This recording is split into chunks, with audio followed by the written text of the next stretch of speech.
Navsari local crime branch દ્વારા વિદેશી દારૂની 6,408 બોટલો સાથે કિસ્સાને ઝડપી પાડવામાં સફળતા મળી છે. બિલીમોરાથી ધોલાઈ જતા હોન્ડા i10માંથી લાખો રૂપિયાનો વિદેશી દારૂ ઝડપી પાડવામાં સફળતા મેળવી છે, જ્યારે એક કિસ્સાને વોન્ટેડ જાહેર કર્યો છે.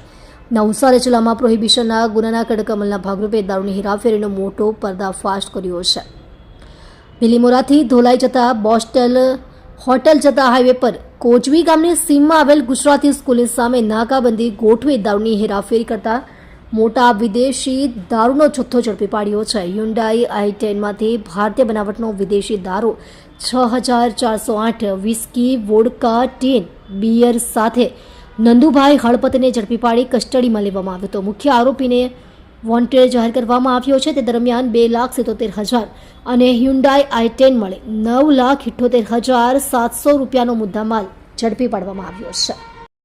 આપ જોઈ રહ્યા છો ગુજરાતની સૌથી પહેલા ખબર આપતી Surat express news channel director Rajesh Mangleni સાથે.